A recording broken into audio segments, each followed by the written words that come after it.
السلام عليكم، مرحبا بكم على قناتي كويزين نعيم مطبخ نعيم. اليوم جيت نبارطاجي معكم دونر دورم بولي تركي المشهور ما شاء الله في البنة وناجحة 100%. الوغ هاد الوصفة أصلية، غير جربوها وعلى ضمانتي. الوغ قبل ما نبداو متنساوش تخلوا لي جيم ابوني بارطاجوا لي هاد الفيديو هكا بتقبل القناة تاعي. الوغ نبداو على بركة الله في الطريقة.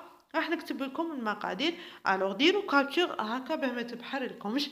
بسم الله. عندي ياغورت ناتور او طبيعي، راح ندير علبه، وراح ندير مغرف كبيره طماطيش مصبره، نص حبه ليم عصرتها، مع مغرف كبيره ونص زيت الزيتون هاوليكم اللي استعملته، نص حبه بصل كنت عصرتها، مع زوج فصوص ثوم مرابين، وعندي لي زيبيس.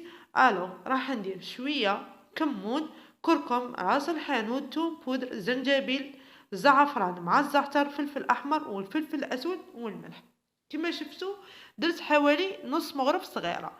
وعندي كميه من بولي، يعني درتو لي تخونش، يعني دجاج قطعته حوالي 60 ألف هكاك. فوالا.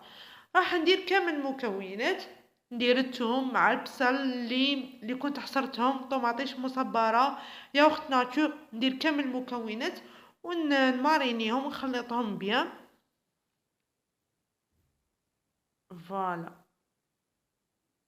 تنجمو ديرو الدان تاني، يعني اللي عندكم خدموا بها ما يهمش. فوالا خلط بيان كما راكم تشوفوا، يعني كامل المكونات تدخل في بعضها.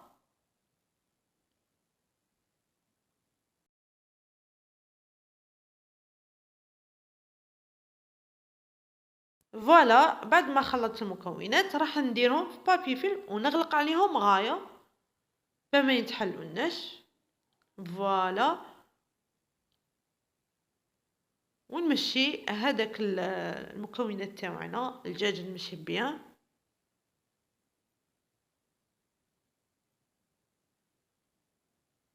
فوالا. نعاود ندير تاني المرة الزوجة بابي فيلم.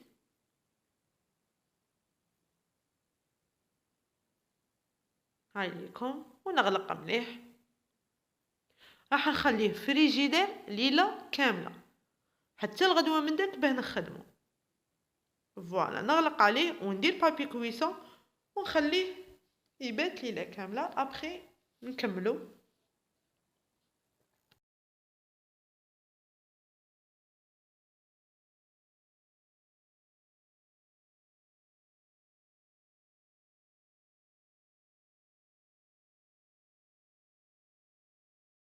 بعد ما خليته بات ليلة كاملة هاوليكم راح نقلع البابي فين ونقطعو.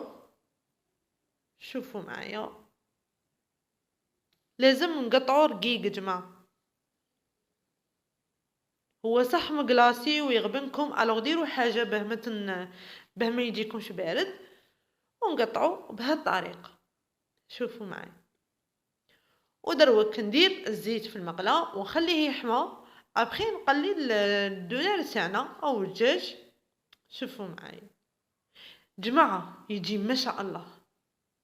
هاي ليكم، يعني شرائح. فوالا. هاوليكم كيفاش طابلنا. ودروك نبداو نخدمو خبز التورتيلا. راح نفوتو كامل على هذيك المقله بهالطريقه، يعني على لاصوص. ابخي نحشيهم. عندي فرomاج تاع لي بواط، كيتشوب، مايونيز، بطاطا، كورنيشون، سلطه قطعتها دي مورسو، مع طوماطيش والدونة اللي كنا وجدنا.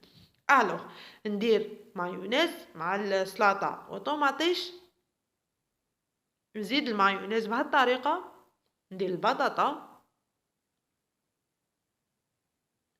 فوالا. كاين اللي يدير لهم كورنيشون، كاين اللي يدير لهم كيتشوب، يعني كل حاجة كيفاه. ابخي ندير الفرomاج وندير الدونر. ابخي نخدمو دورم، يعني دورم ندورو. دوك نوريكم الطريقة. شوفوا معايا، نزيد فرomاج بهالطريقة، ندورو ونغلقو من جهة ونحمرهم في مقله مدرجه ولا بانينوز اللي متوفره عندكم.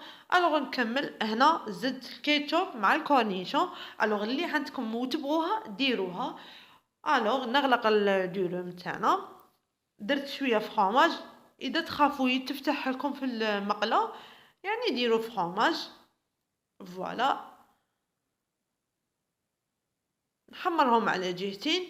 اي هاوليكم الشكل النهائي. رافقته مع الصلصه التركيه المشهوره، يعني يستعملوه بزاف مع اللبن.